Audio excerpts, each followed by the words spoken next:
ดำนาเซลมันนอนหนังว่าโอ้ยฮักสิไทยใส่เจ้ากับบ่ไทยโอ้ยฮักสิดำใส่เจ้ากับบ่ดำซื่อๆอยู่มันเป็นคนแบบใดยัดหมูกินแห้งว่าท่านซะก็บอกเราอยู่ได้บ่เถิดก็ได้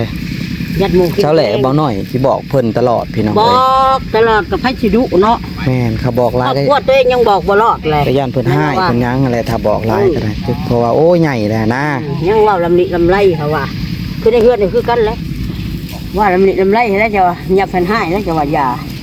ไปกับไปบ่ไปกับอย่าอย่าลำไรมันยังนอนอยู่ก็แล้วแต่มันเขาว่าก็ยาเพิ่นเห็นไหมก็ยามันก็ยาเพื่อนก็นอน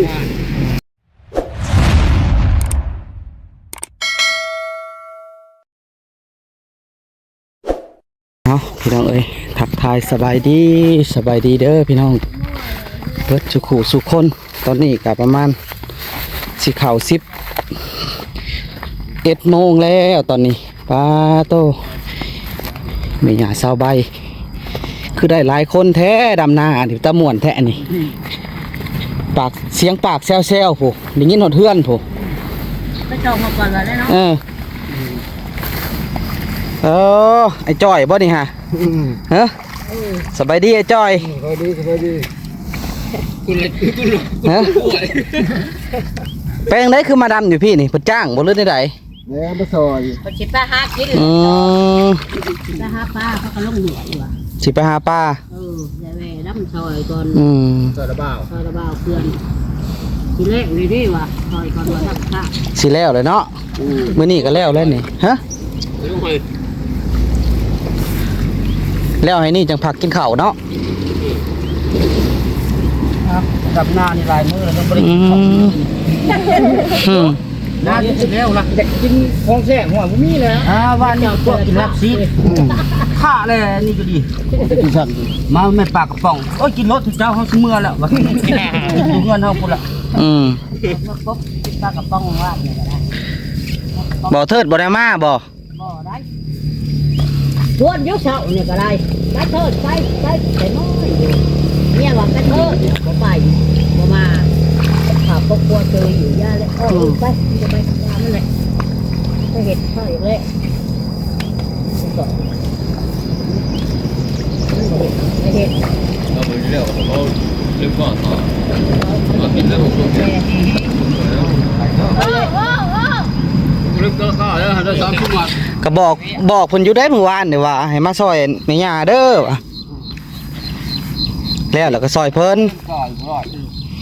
เริ่มเลยเนาะเริ่มเลยเพิ่นแล้วเพิ่นบ่มาพอให้ก็เถิดไทยมาต่อบ่ถึงมันว่ะ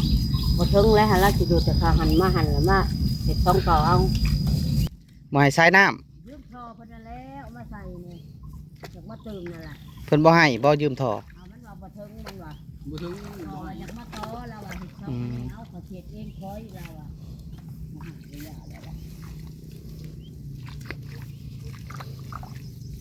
ก็เพิ่งพากันแล้วเนาะพ่อกับลูกแม่บ่ถึงกะ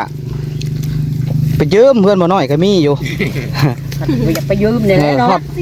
เอาให้แล้วเลยอยู่เฮือนแห่ง80 เมตรพุ่นแล้วผู้ฮอดพายมาฮอดแป้งบ่เฒ่าพุ่นแล้วอยู่เฮือนแห่งไกล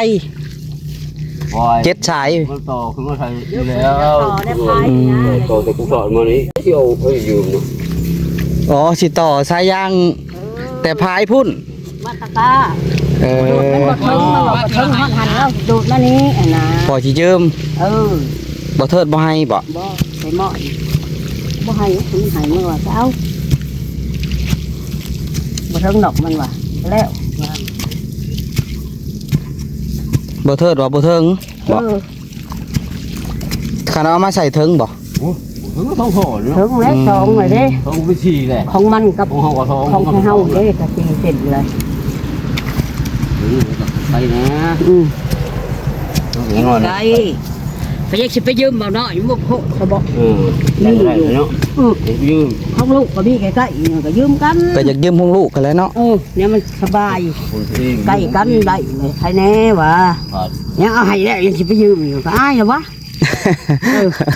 เอาให้มาน้อยเหรอวะโอ้พอดอกว่าได้แล้วแบบนี้ก็อยากยืมของลูกกันเลยในได้ซะเนาะลูกกันเลย บ่น้อยเอาให้วิทย์มื้อยังอยากไปยืมละอยู่เขาว่าบ่พอซะบ่เขาว่า ยืมก็ให้อยู่แล้วหามันบ่คือ เก่งนอกนะจะเก่งไรมากก็ ข้างนอกก็มีใกล้แล้วอย่ามาใส่ในนี่ดอก เอาถึงกะยาแล้วอ่ะห่อนหันแล้วสิต่อเอามือบ่ได้แล้วกะยาว่า บ่เถิดนี่ก็จักคิดอะไรบ่เถิดนี่ก็เนาะเพราะว่าเรายังสิได้พึ่งพาอาศัยพ่อแม่ได้บ่เถิดคือไปเฮ็ดหนังสือนี่ก็มีเจ้ามีพ่อได้นำพ่อแม่นี่ต้องได้นำต้องได้ไปได้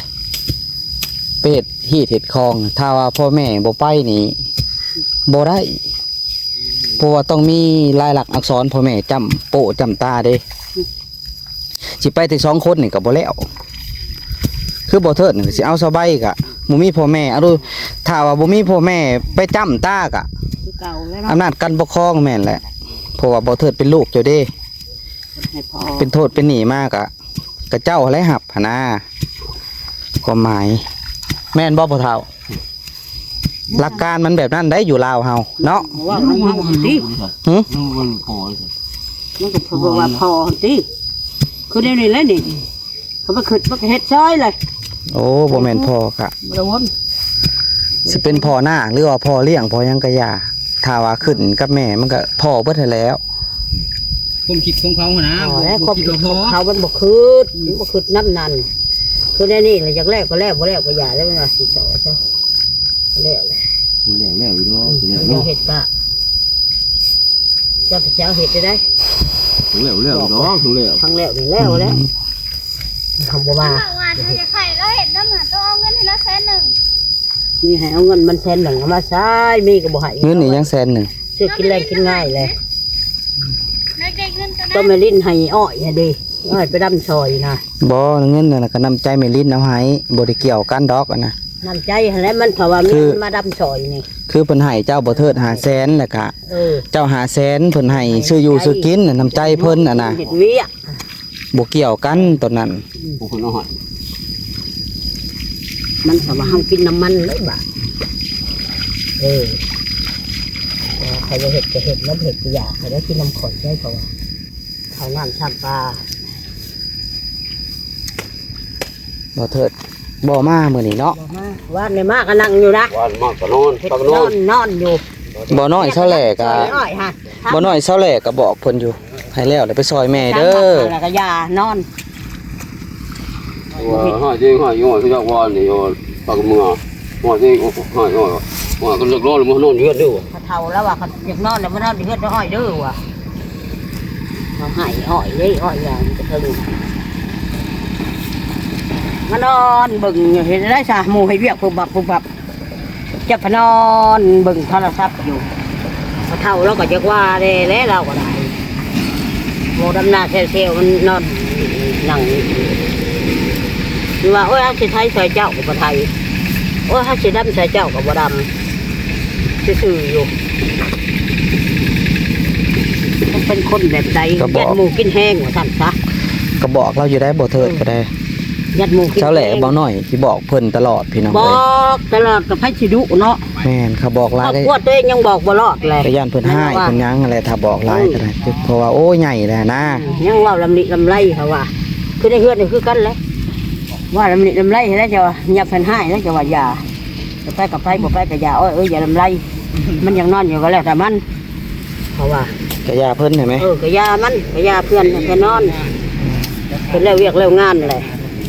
เว้ยเป็นไรเป็นไรเป็นไร ข้าวก็นึ่งให้กินบ่ คอยดีแล้วหนึ่งเขาน้ำกันนั่นแล้วอันยังได้อยู่บ่3เสน่ จะมาวันนี้เห็นเป็นบ่ เขาอันต้มเมลินหันได้ ยังได้อยู่3เสน่ อ้าวบ่ได้เห็นมื้อนี้เห็นบ่มื้อนี้เห็น เว้นหนึ่ง ส่งมือเห็นส่งมือเอามาส่งมือมาใจแล้วเป็นบ่เห็นน้ำลาย ก็ต้องมาซอยเนาะลูกก็ต้องมาซอยแล้วมันแล้วมันสิแล้วเด้อพี่น้องเอ้ยนี่ยังนี่ซอยกัน มาซอยอย่างนี้ อันนี้ก็ลูกเพิ่นนี่พอเปลี่ยนเอาเมียอยู่บ้านที่น้อยๆไว้เลยมาซอยแม่บ้านนาเทิงบ่อันนั้นก็ไอ้จ้อยน่ะไอ้จ้อยลูกยืนด้วยไอ้จ้อย บ่ได้ประกันหนูบ่เอามาขายนี่เด้ออันนั้นครับผู้นั้นชื่อได้ก็มามื้อน่ะ ไปดำอยู่ห้องอะนะ จาน ผู้อันบงคือครบมืออะนะ หัวเขาอ้อย อ่า มาลิดนี่นะครับ อันนี้ก็บ่แสนแสบนี่ก็พี่น้องบ่หลานเป็น กระโตงนะ มา เห็นเหรอ เป็นหลานเป็นหยังมาซอย หาปูหาปลาแล้วเขาก็เห็ด กันร้อนคืนกัน น้ำซอย มีแต่ไอ้น้องเพิ่นพี่น้องเอ้ยเนี่ยหลานของผัวเนาะของผัว นี่ดอก อันนั้นก็มาซอยไอ้จอยน่ะกับพี่น้องเพิ่นก็มาซอยหลานกันไอ้จอยก็ได้ ร้านเลย หลานทั้ง เอื้อยเพื่อน ทั้งลูกเอื้อยบ่หรือลูกอ้าย เอื้อย ลูกเอื้อยเจ้าเนาะ ให้เขาแล้ว กระโตปึบปับซอยกัน ลูกโตดีแล้วแหละเนี่ยแต่แม่กินแห้งเนี่ยแต่แม่กินแห้ง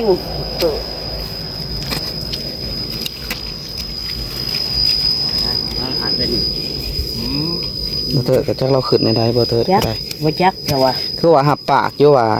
มา หับแล้วหับพอวิดปากหันมันก็หับไปซื่อๆเลย คือว่าตอบเหงือกหัวอยู่ซอแลบอกกัน นก ฮะ นั่นแหละนกเจสันแล้วขอยอยากไปกับไปบ่ไปขอยก็นกแล้วล่ะมีสน แต่ว่าก็นอน นอนเนี่ย ไปกินมาก เขาบ่ได้คิดดอก ตอนนี้ก็สิฮอด12โมงแล้วเด้10จะเข้าพักเที่ยงแล้วเด้นี่ หมดแล้วก็ได้ ตัวหน่อยพักเที่ยงสิไปซื้อน้ำเย็นมาสู่กินดอก อ่า โอ้ได้ยินเสียงเพิ่นได้พี่น้องเอ้ย วนๆเลย บ่น้อยผ้าไหมอยู่เฮือนได้ยินเสียงจอดจ่าสิเพิ่นเว้ากันหยังเด้ว่ามันคือหลายคนแท้ว่ะเบิ่งดูว่ะโซเล่ก็เป็นตะม่วนแท้ว่าไผประมาณมาเจาะเพิ่นมีแต่ลูกหลานเพิ่นมาซอย อันนั้นหันแล้วแหละอันนั้น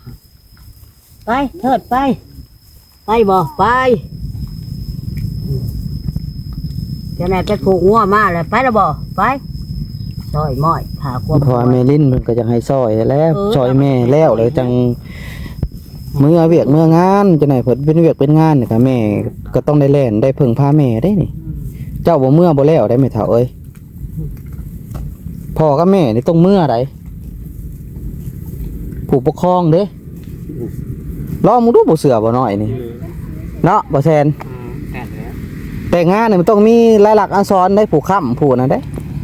หนึ่งก็คือแม่นี่แหละสองก็พ่อนี่จำโปะจำตา เมื่อแล้วเจ้าว่าได้นอนบ่หรือว่าได้ใดอยู่พุ่นต้องได้นอนหั่นแหละ บ่เขาเจ้ามานำบ่ได้นอนเมื่อแต่เว้นมาแต่เว้น มันบ่เว้นได้เมื่อพุ่นน่ะ3ชั่วโมงแหละ3-4ชั่วโมงได้ เช้า ฮะ ไปนะ ไป โอ้มันสิแต่เช้านั่นได้ โมงแรกบ่ว่าบ่ อยู่ว่าเล่นเนาะ 5โมง มันเพิ่นเช้าบ่ได้ใด ไปนอนบริวีอยู่เฮือนนี่เนาะ อันนั้นแหละยังว่า เพื่อนได้เคย บ้านบ่มีเบอร์ในบอกในบ้านบัดนี้ แน่บัดนี้พอขยักร้านเด้ ยากเนาะ โอ้ย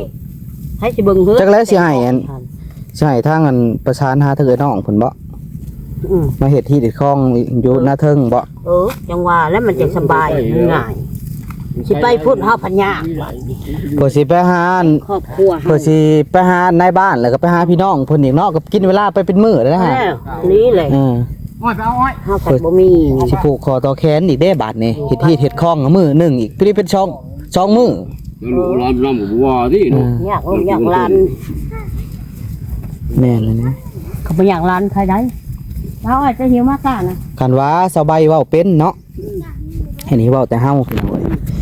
คือว่าเฮาก็นี่ก็ คันพอดีพองามก็เพิ่นก็สิว่านำบ่จัก ถ้าว่า ถ้าว่า40 50แล้วเพิ่นบ่ฮับแล้วคือปัจจุบั ถ้าน ว่าอันเฮามักผัวเฮาเฮ็ดให้แน่ป้าลุงอ้ายอันให้พ่อมันเป็นฮีดเป็นคลอง ระดับ2มันละว่า แม่นบ่ฮอดล้านก็ อ๋อ เฮาก็บ่มีอะนะจัก อืม ล้านหนึงหรือ500,000น่ะนะเฮาก็สิกู้ยืมทางบ้านมาใช้คันสบายเว้าเป็นน่ะนะผูกคอต่อแขนเล็กๆน้อยๆนะค่าไก่ค่าเป็ดเอาป้าจัก หัวเห่าเนาะ โล2โลเฮาก็มักผัวเฮาเฮ็ดได้ซะหั่นน่ะเขาก็ถ้าว่าเราเว้าแบบนี้ข้างในบ้านเพิ่นก็สิง่ายอยู่บ่ถึงว่าสิ เอาหลาย เอาฮีดเอาคองอีหยังดอก เกินหลาย ถ้าว่าสบายมอบให้ทั้งป้าทั้งเอื้อยอ้ายจะพูดหน่ห่วยมันก็เหยียบเต็มตีนคือว่าแหล้ว เอาหลาย แม่นบ่เลย เขา แล้วแต่ แท้เฮาสิมีหยัง ไปเดียวยัง ขึ้น แล้วแต่เอื้อยแต่อ้ายเด้อพอห้วยเขาก็เหยียบแล้วทั้งนั้นเนาะ เออ มันก็ขางัวชวดๆท่าแล้วอันนี้ น้องเวลา บ่ฮอดพุ่นดอกฮอด200ล้าน อ๋อมันบ่เกินฮอด มันก็เสียฮีดเสียของหลายได้ เกินหลายก็20-30ก็โพดเลยได้รถก็ได้เป็นคันเลยก็บ่ซับนั่นเลย สิหาเงินมาแต่ไสบัดนี้เนาะตายได้บัดนี้ เพิ่นให้ซ้ำนั่นแหละ30ปลายล้านเลยไรแน่รถนำบ่ไรบ่ กูthấy gì ของไผ tôi ơi มีแต่ของเงินเพิ่นหมด ถ้าว่าสบายเพิ่นเว้าถ้าว่าสบายเว้านะ อืม ก็ต้อง không có gọi nó chậm แม่ก็ต้องได้เมื่อเว้าอีกนี่ รถน่ะก็พอแห้งเลยได้30ล้าน30ปลายเลยขนาดล้าน1 2ล้านก็ยังดี cho nên chịu ít nó rồi cái tay miếng này quá ทำนั่นแหละเราก็ได้เราซอยเราเบิ่งพยายามสิเอาอันเกินมันก็บ่โพดจะบอกบ่ไรบ่หลดก็ดี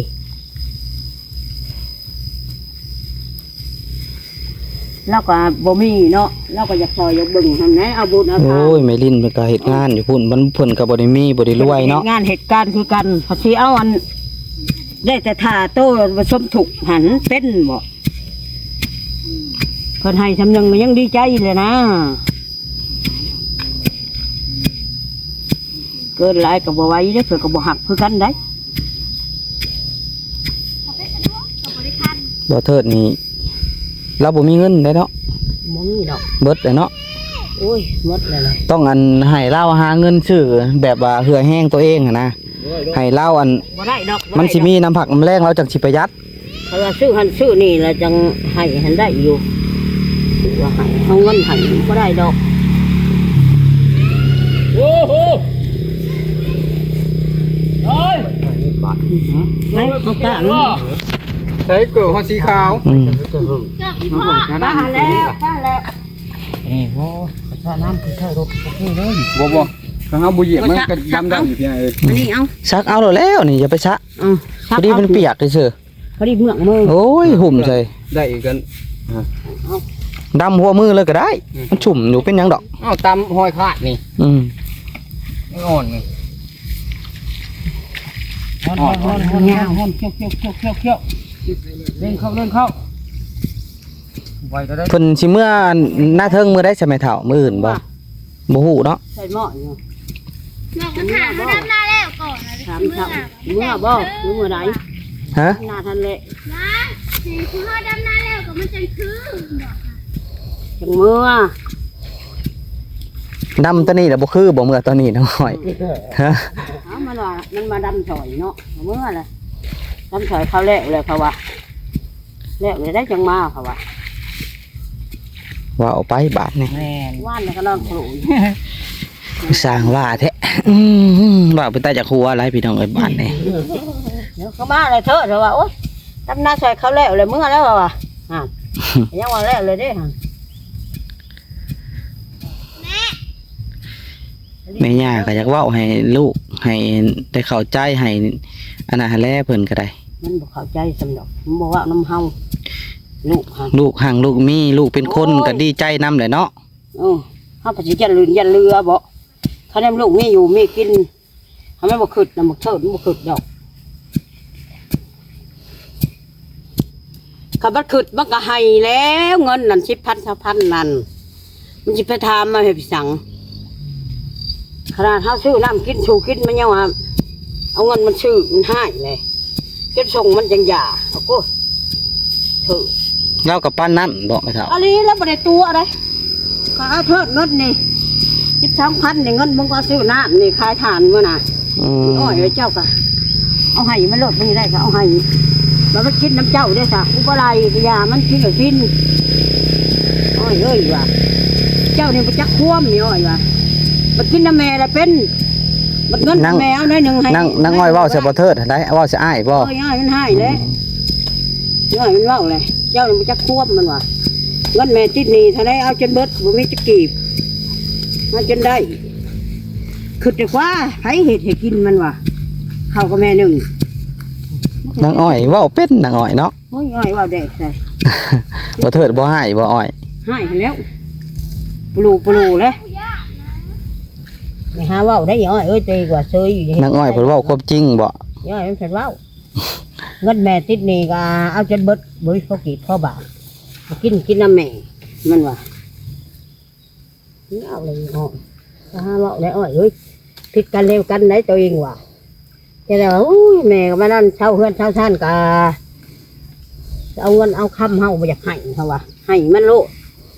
ของมันยืมคือยืมเอาคือเอา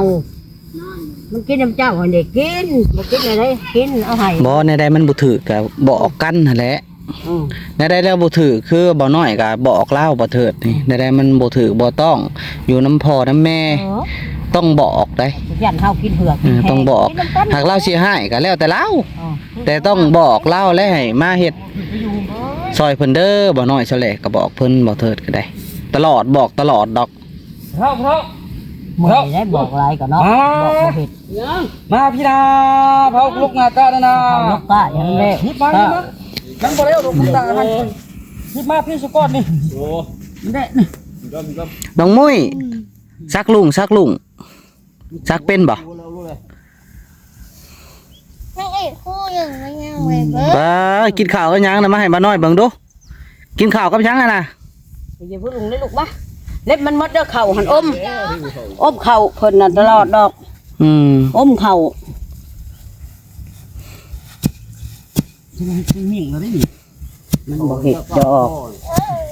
ทำได้สำนึกเพิ่นเมียมันว่ะ ไปเอาเปล่าหน่อย มาดำซอยก็อย่าแล้วว่ะเอาให้ว่ะเงินน่ะไม่ลิ้นเอาให้ยอด แซ่ เอาแล้วเอาให้มา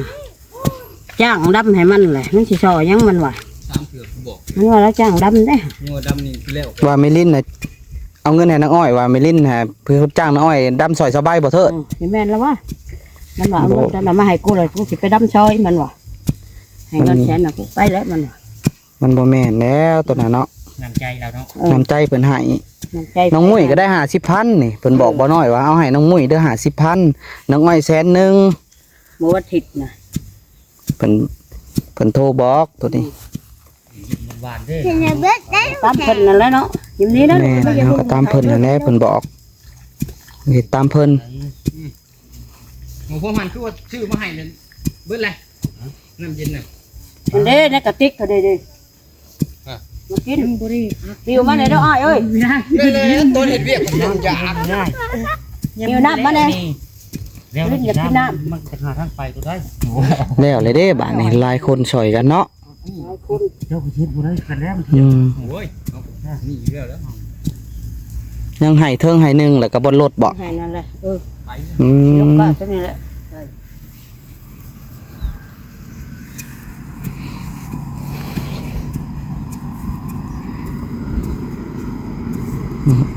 เอา